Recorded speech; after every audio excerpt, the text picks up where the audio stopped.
Graça e paz, meus irmãos. Irmão Emanuel por aqui, passando aí para deixar uma palavra ao seu coração. Livro de Lucas, capítulo de número 24, verso de número 27 diz: E começando por Moisés e por todos os profetas, explicava-lhes o que dele se achava em todas as Escrituras. E também em livro de Atos, o segundo livro de Lucas, livro de Atos, capítulo de número 3, verso 22, diz: Porque Moisés disse: O Senhor vosso Deus levantará dentre vossos irmãos um profeta semelhante a mim. A ele ouvireis em tudo quanto vos disser.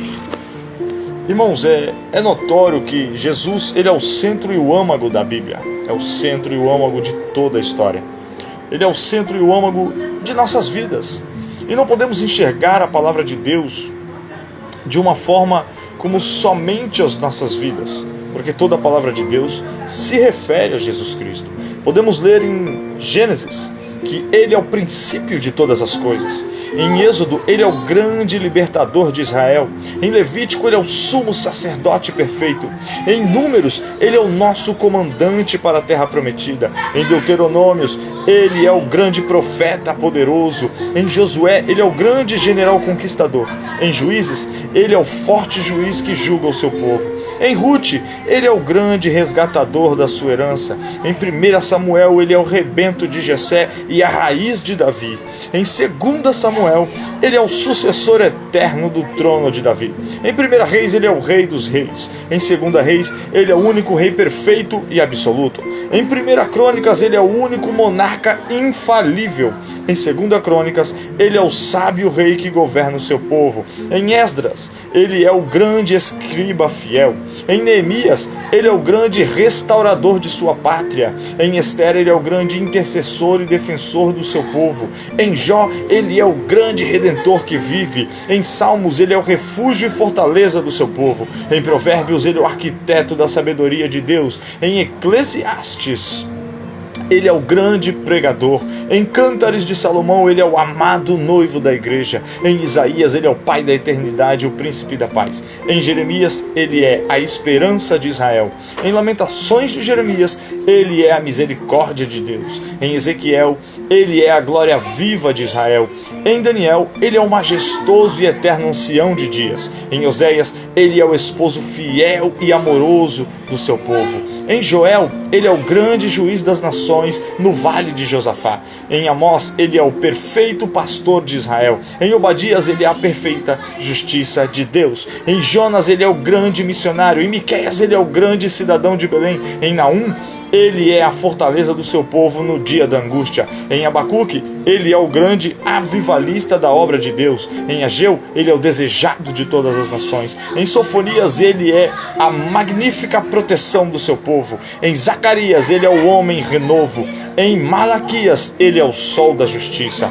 Então nós podemos enxergar, irmãos, que no Antigo Testamento se relatava sempre a Jesus. Agora nós entramos no Novo Testamento e em Mateus, ele é o verdadeiro Messias de Israel. Em Marcos, ele é o ilustre carpinteiro de Nazaré. Em Lucas, ele é o médico por excelência. Em João, ele é o verbo de Deus. Em Atos dos Apóstolos, ele é o batizador com o Espírito Santo. Em Romanos, ele é o grande justificador. Em 1 Coríntios, ele é o vitorioso Senhor da igreja. Em 2 Coríntios, ele é o esposo fiel da igreja. Em Gálatas, ele é o libertador dos escravos da lei. Em Efésios, ele é o supremo cabeça da igreja.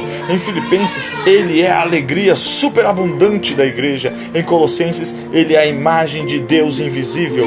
Em 1 Tessalonicenses, ele é o Senhor que arrebatará a sua igreja. E em 2 Tessalonicenses, ele é o Senhor que destruirá o anticristo. Em 1 Timóteo, ele é o único mediador entre Deus e o homem.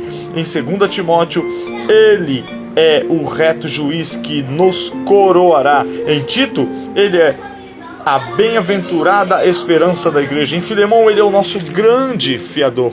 Em Hebreus, ele é o autor e consumador da nossa fé. Em Tiago, ele é o legislador da lei perfeita. Em 1 Pedro, ele é o sumo pastor e bispo das nossas almas. Em 2 Pedro, ele é o Senhor que não retarda a sua promessa. Em 1 João, ele é o grande advogado.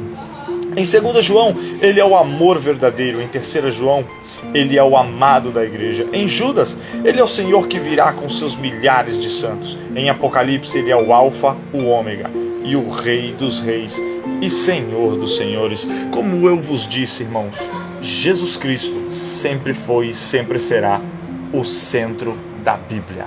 Então, procure ler as Escrituras, irmãos, procurando a Cristo, procurando as lições que Cristo quer lhe ensinar, porque em Lucas 24, no versículo ao qual nós lemos, Jesus ensinava aos discípulos que estavam fitando os seus olhos naquilo que era carnal, naquilo que era terreno, e Paulo nos ensina firme e fortemente que o homem que espera em Cristo somente para essa vida é o mais miserável de todos. Por isso, meus irmãos, eu vos deixo esta palavra: procurem sempre a Cristo. O homem pode te decepcionar, mas Deus não vai te decepcionar. Jesus Cristo é o melhor de Deus para a sua vida.